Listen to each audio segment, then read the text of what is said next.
Hey, hey, thank you all so much for joining another episode of Celeste the Therapist podcast.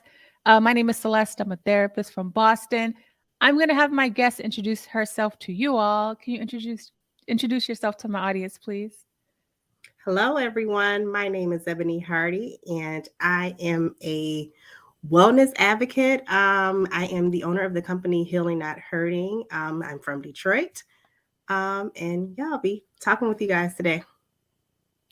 Thank you. One of the things that drew me to your platform was healing, not hurting, and also this idea of being a generational breaker. That's something I hear a lot about. A lot of people, I don't think we, especially the black community, understand how much a lot of the things we struggle with is passed on from generation to generation, and how powerful we are. I think sometimes we succumb to our circumstances, environment. Do you think that part is true with the way that we grow up thinking about our situation? Oh, absolutely. I just had a conversation actually, maybe earlier this week about that. We are so accustomed to, like you said, how we've grown up, Surviving? things being passed Yeah. down from generation, surviving. Yeah, that we kind of Hmm. don't know any better until Hmm. someone Yeah. finally wakes up. This is not, we can be better. We can change. So I Yeah. definitely agree with you. Yeah, yeah. And you're doing a lot of amazing things which we're going to hear about, but a lot of times people that are very engulfed in this work typically has a story. So I'm curious about, you're from Detroit. Is that where you were kind of born and raised? Yes, I am from Detroit. Left home maybe for 3.5 years. I went to college out of state. Then I moved back home. But yeah, so I'm born and raised, been in Detroit pretty much all of my life. Can you tell us a little bit about like what your upbringing looked like, living in Detroit, for us to kind of understand who you are? Yes. Living in Detroit, I mean, I'm sure you guys heard stories. We lived in the city, most of the community, African Americans.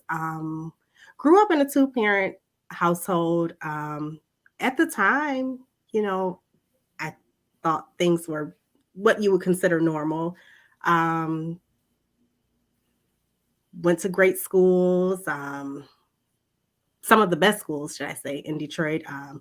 Siblings, same thing. Parents were there.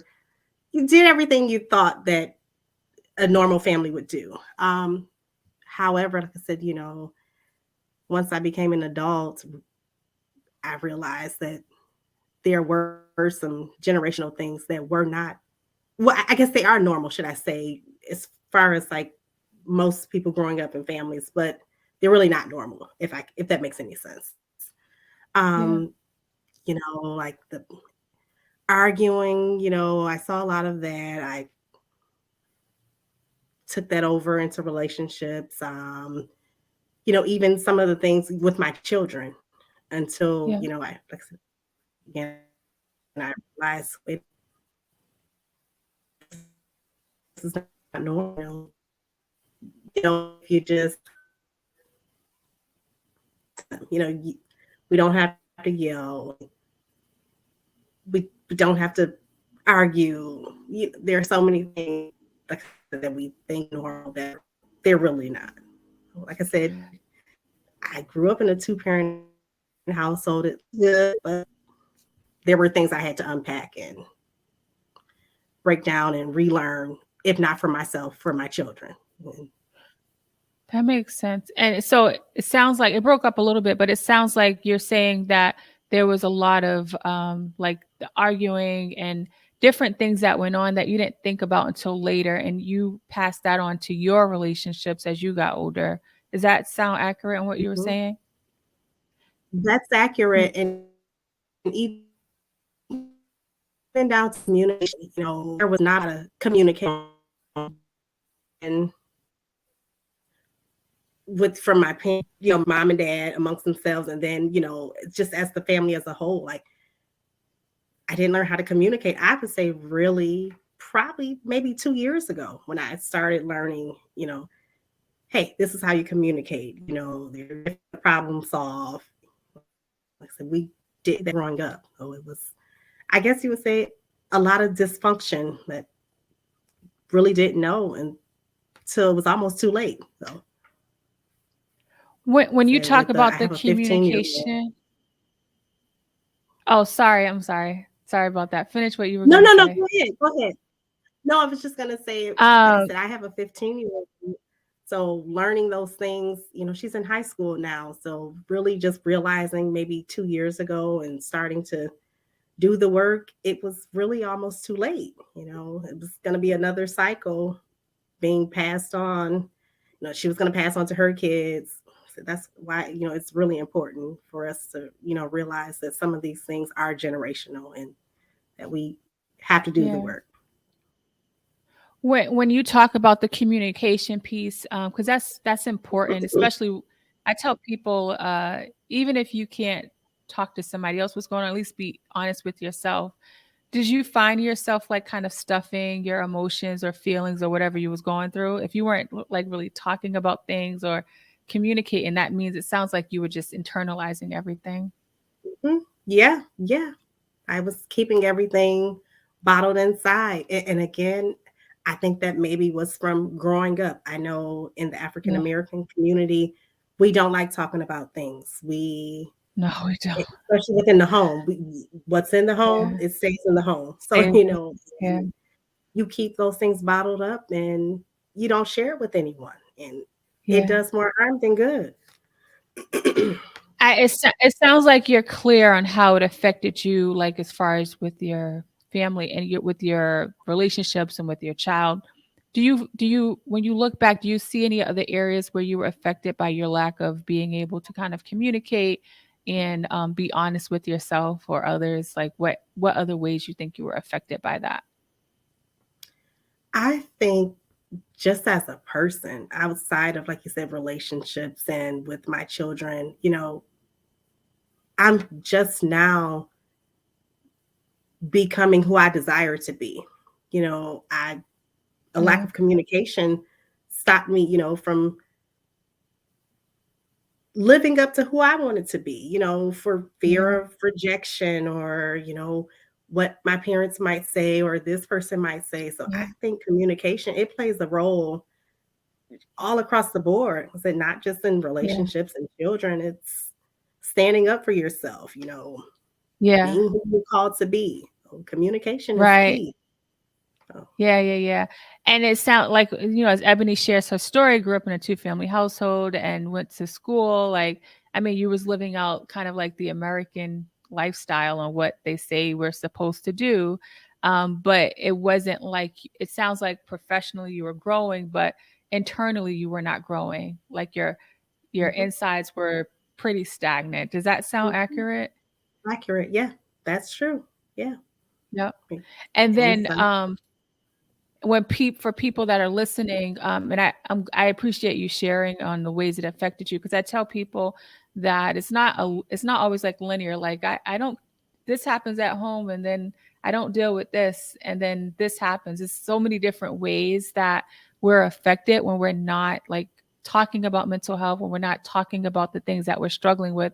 And for you, you recognize the stagnation in your own personal development, but now you're able to see like, okay, this is who I am despite everything that has happened in the past or the things that I've dealt with.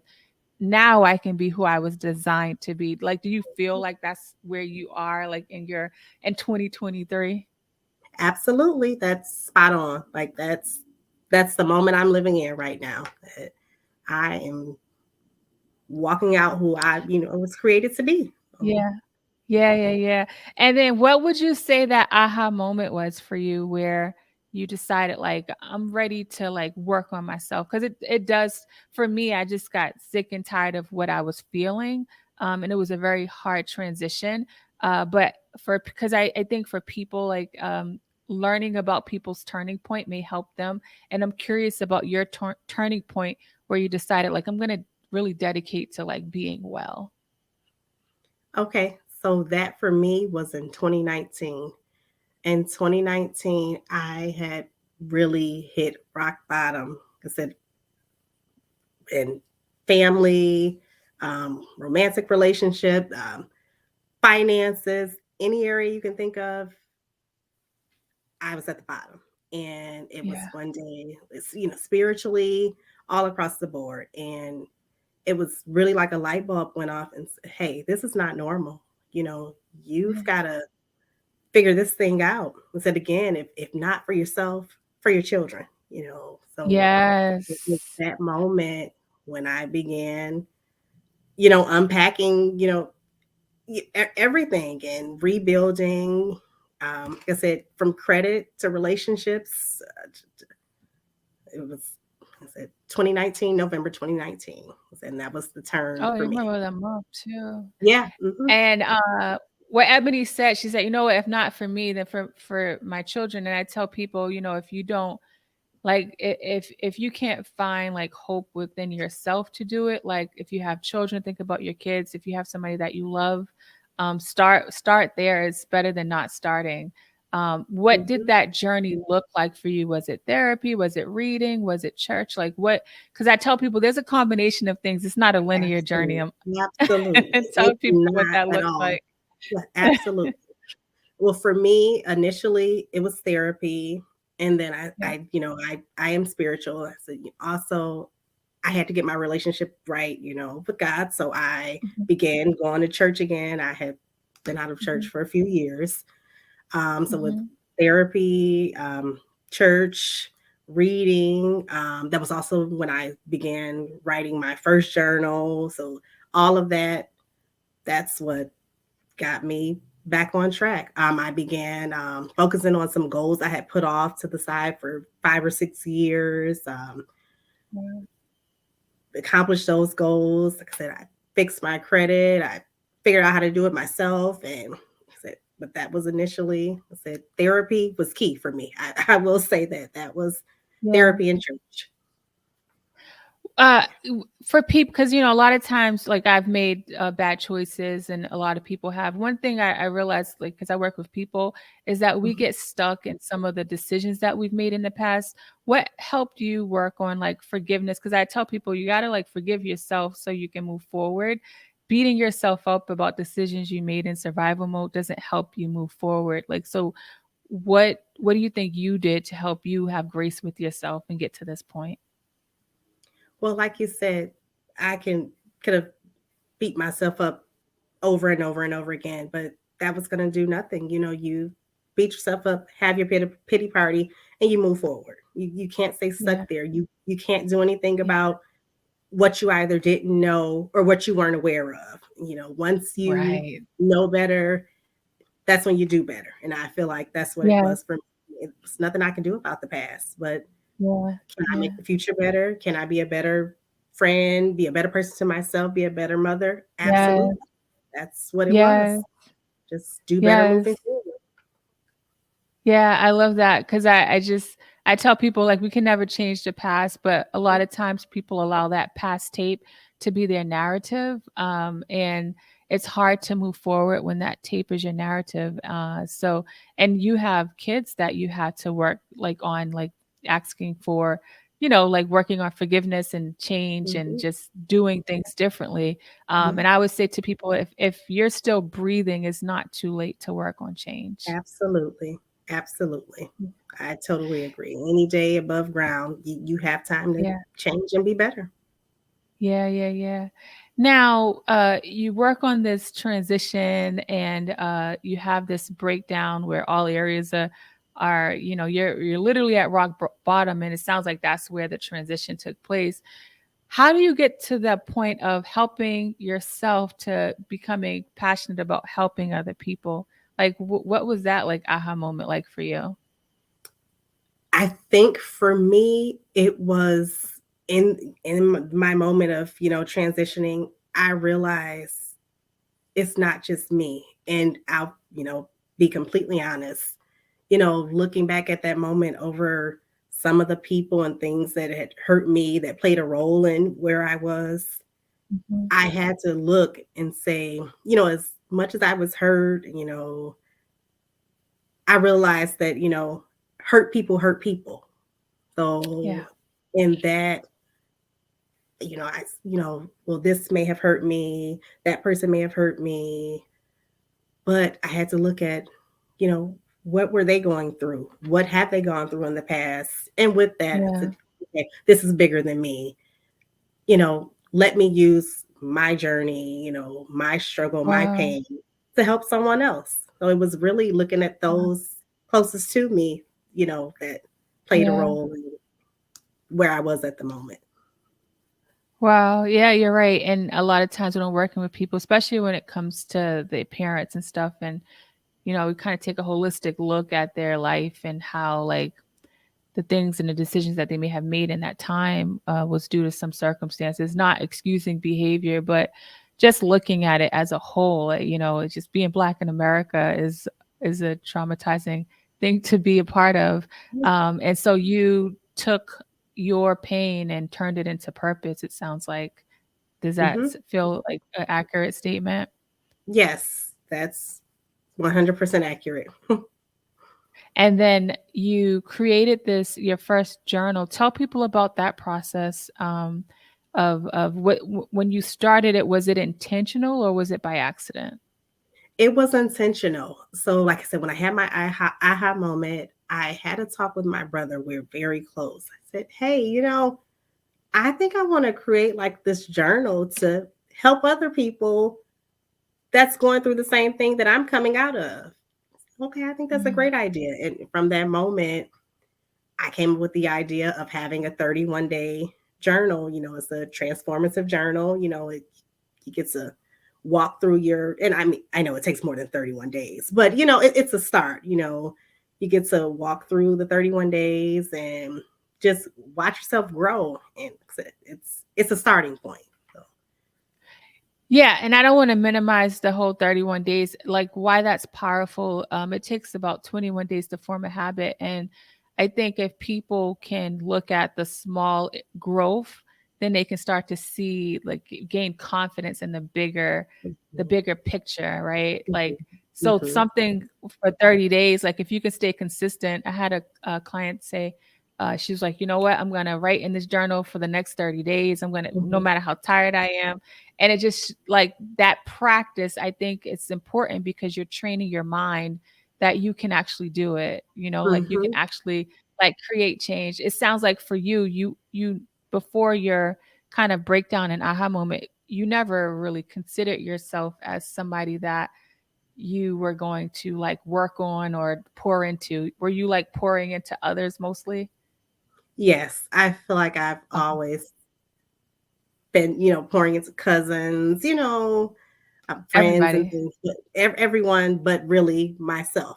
So, and I Yeah, think yeah, that's yeah. really how it is. So, Okay, because you don't, because the way you're so your passion and the way that you are, I could tell you've always been that way, but it wasn't you were burning yourself out because if you're only like pouring out and nothing's coming in, you're gonna be frustrated, you're gonna be mhm, irritable, you're mhm, not gonna have nothing to give. And a lot of people, there's a lot, especially Black women. I think that there's a lot of us out here that do life like that because that's what we've seen happen.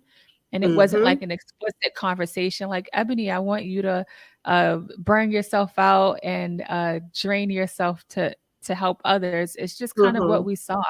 You know what I Yeah, it's what mean? we do. It's what we do. So it's a good thing, but it's kind of unfortunate also because you have to pour into yourself. Like you said, if you're Yeah. empty, you can't fill anyone else's cup up. Oh, Yeah. And I tell people, like I said, that's great, like you have that personality, but like how about we start with ourselves and then we can mhm. have more to give, right? So it's good Yeah. that we when we have that heart for others, but I know like God's design for us was not for us to be burnt out while we're out here healing others. So it's good that you made that Absolutely. transition. And so you created that journal, and that was a process in and of itself. Did you go back and forth in your head as you were like getting ready to publish it? Like, what was that like for you? Because I know there's people that have these ideas, and I love hearing about people's kind of entrepreneur journey or like they're becoming an author, because there's always somebody that is sitting on these ideas, and there's so much fear that's stopping them from like putting it out. So I'm curious about the emotional journey around this journal the first journal you created.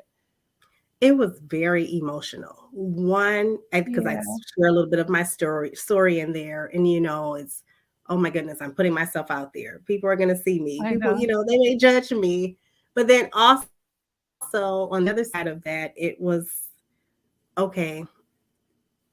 Like, do people want to hear from me? Little old me. At the time, it was like, no one wants to hear what I have to say, but you just have to do it. Like, I don't sit on anything that's been inside of you, not even necessarily for a long time. If you have an idea or something that you really believe that you should be doing, I mean, just go for it. Oh, but it was Yeah, very emotional. Oh, it was very yeah. emotional. And again, like I said, really putting my story out there. Oh, but here we are. Good for So you. Yeah, this is and then I reach out to you because I love what you're doing. I think that's great. And I would have never been able to reach out to you if you didn't put that first foot forward. So, yeah, and now yeah. like so many people are going to be able to hear about this. So now you create the journal, and then Mhm. when did the healing not hurting come from? I really love that statement, healing not hurting. Where did that come from? Well, that was what I titled the journal. It was Healing Not Hurting Mhm. 31-Day Challenge. And from there, I Yep. said, well, that's what I want the company to be called, because I mean, we are Uh, all in some form or another, we're all walking around with some form of hurt. yep. And Yep. I just think that we have to come to a point where that healing triumphs over that hurt. And I just Yeah. think it's, healing, not hurting. And it's simple, but it's a Yeah. very powerful message. So, Yeah, it is. and I And think it then, resonates with who everyone. it does, it really does. And when you created the journal, Healing Not Hurting, that's where the platform where you decided, like, I'm gonna name my platform that, because there's this theme that, like, this umbrella that there's so many different things can come under this Healing Not Hurting platform. Yes. Nice. Now, who is your audience? Like when people are like thinking about Ebony and healing that hurt, and who's the people that you think is like is for you? Okay. I would say for sure I'm targeting the African American community. Because again, Yep. like there's such a stigma, I feel like, to really with mental health, but just in general to work on ourselves. Because like Yeah. again, we've been brought up not to talk about things, to keep everything Yep. bottled inside, when we are the ones that Yep. are really struggling, dealing with a lot internally. So, Yeah. just being in America and, within our homes. And then Yeah. also, um, I also have another side, just African Americans in general, but I'm in the process of focusing on teens. So again, having a daughter that's 15, I see so much. Yeah. It's kind of unbelievable what they're dealing with. Yeah. So Yeah. I have my Healing Not Hurting Teens, and um, have high school programs, have a journal for them. Yeah, so that's my new project that I'm working on. So just Yeah. our community. It's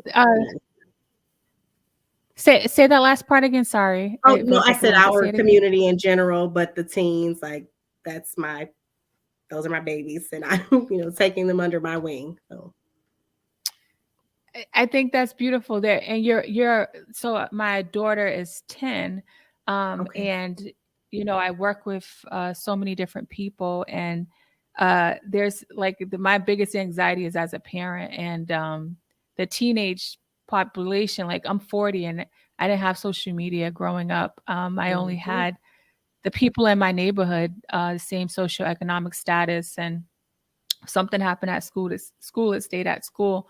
I mhm, just think about like all of the areas that they're struggling in. I also think about the parents who like if we just, I think sometimes as parents we forget that they have their own problems because we have our problems, and Mhm. sometimes we can look at theirs as insignificant, which I think is harmful. What would you say, because you're a parent and you're working with these teenage girls, and I'm sure you hear things. What would you say to parents to help them have a little bit more grace with their teenagers as they're going through these different journeys? I think I would say we have to understand that although they're children, they're people too. They have emotions, they have feelings, they're dealing with things that you may know about, but they're also dealing with a Mhm. lot that you don't know about.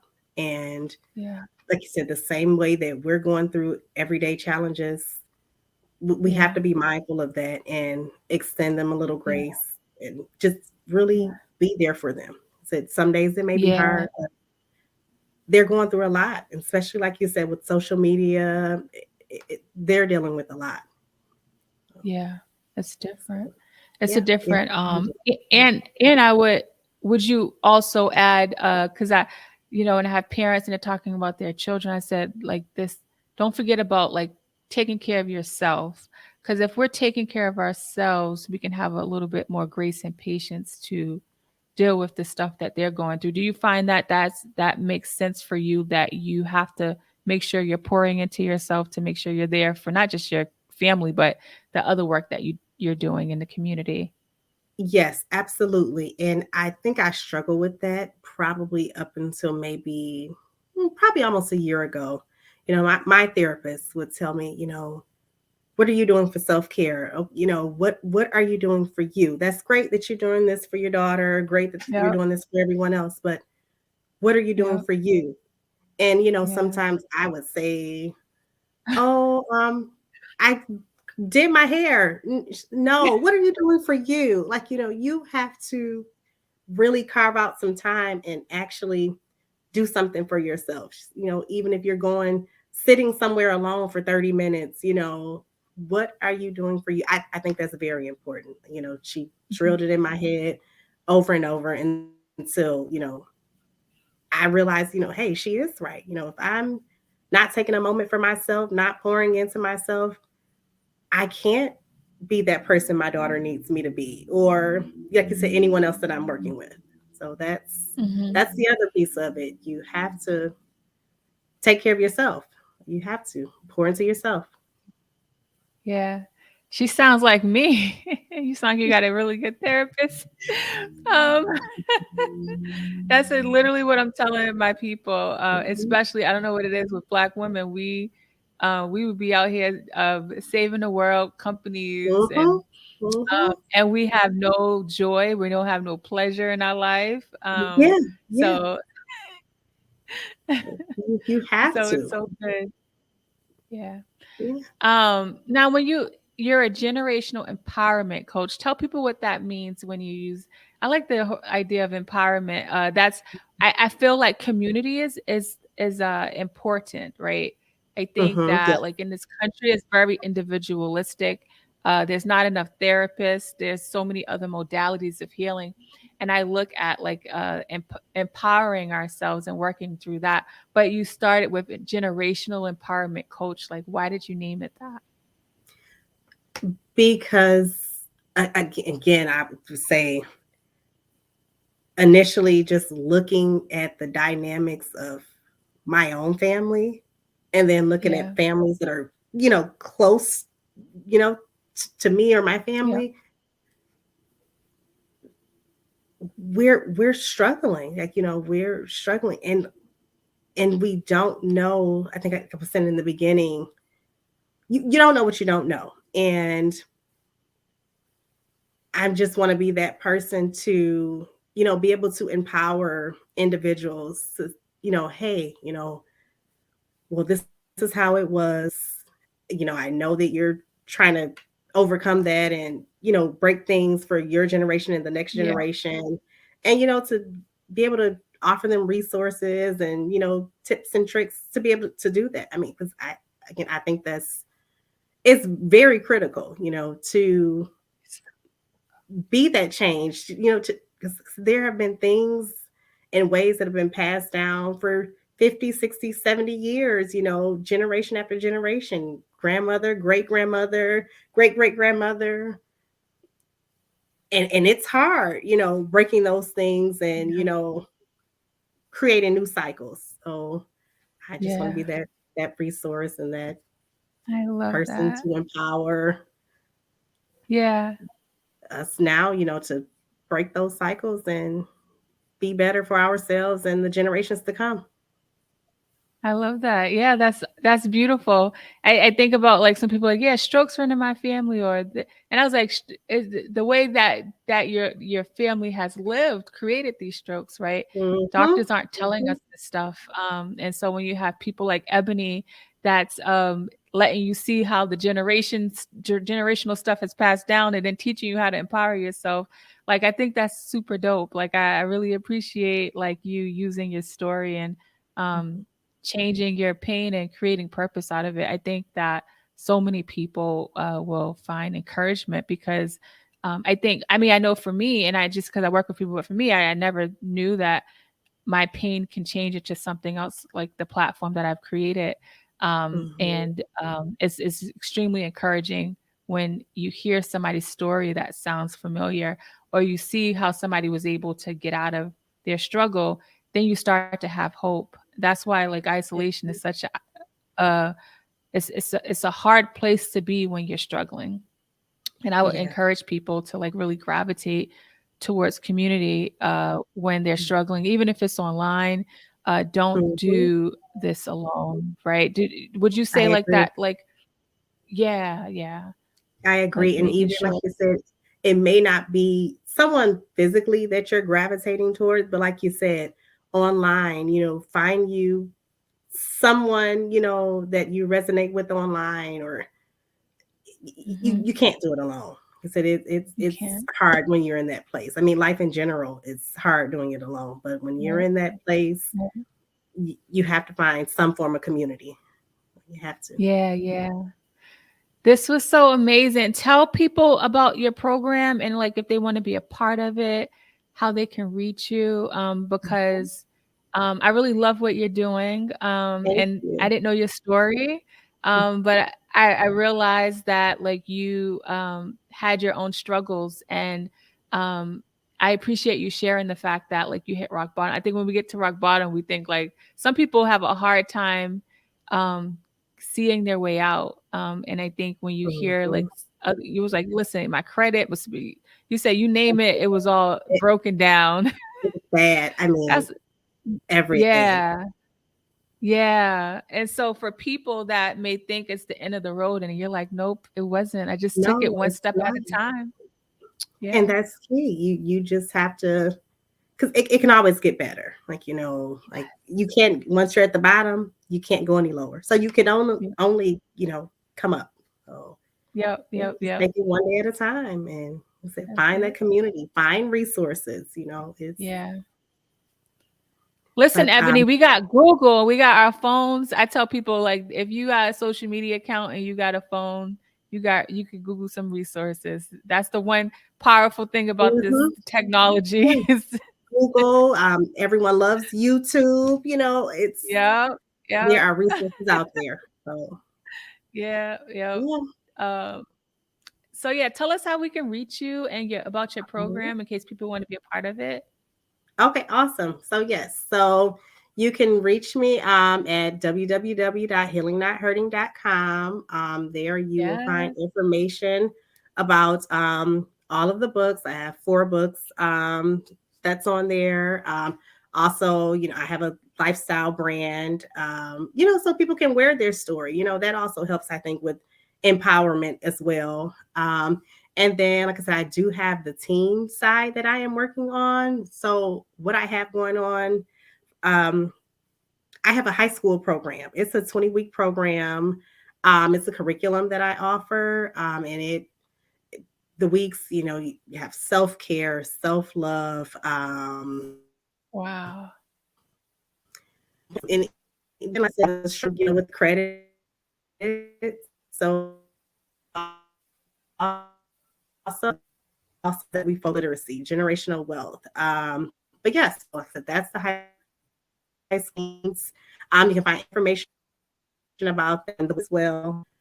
Yeah, everything's on the website. So apparel, the journals, books, the teen program. I'll find it at healingnotHurting.com. And also you can follow me on Instagram at healingnotHurting.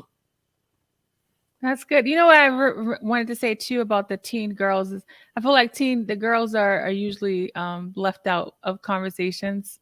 You know, so that to have a program for because I think when girls are struggling, sometimes they internalize everything and they're to themselves more than got the boys. The boys you usually see them Mhm. like physically like acting out and those kind. So you know, it's more Yeah, clear. I think the girls is people miss the mark on the girls. I agree. Hmm. I think it's something that's Yeah, definitely needed. yeah.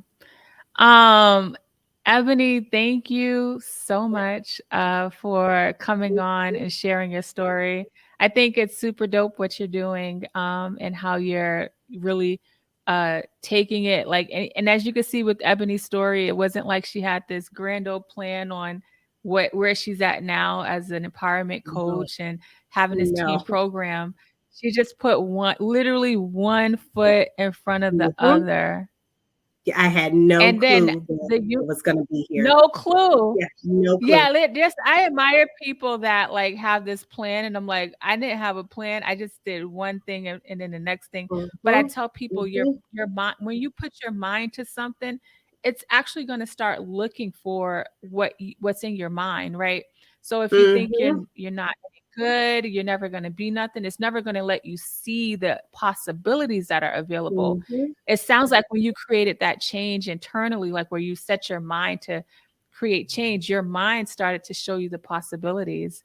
Yeah. And so I just want to encourage somebody to really like, if you are struggling, start, even if you don't feel, because people say, like, I talk about affirming and even if you don't feel it, say it anyway, do it anyway, even Have if the to. change. And I know for Ebony, Mhm. when you started, it wasn't like the changes, you felt it right away, but you still kept going. No, you have to keep going, like you said, you have to take that first step, and even now, some things don't look like, what I would like them to Yep. look like, but you just have to keep going, like I said, Yeah. I think affirmations, like, they're big for me, like, you have Yeah. to speak it before you see it, and Yeah. that's half the battle. So, Hey, that's what faith is all about. I said faith and fear, yeah, they're both unknown, but you could live in fear. Living in fear just doesn't feel good for me. Like, and anytime fear absolutely. tries to set in, I tell myself, like, this, I can either choose fear or choose faith. And I'm going to choose faith all day because, Every time. um, I need my mind to like work for me. Like, the mind is, I feel like one of the most underutilized parts of our body, but the most Mhm. powerful part, and it goes underutilized so frequently. And if we could just like really intentionally work on creating change by what we're feeding our mind, we'll start to really see changes and work on creating changes. I So agree. you literally have done that. Thank you. Thank you. Ebony, thank you so much. You're amazing. I really Thank you for appreciate having you. me. Thank you for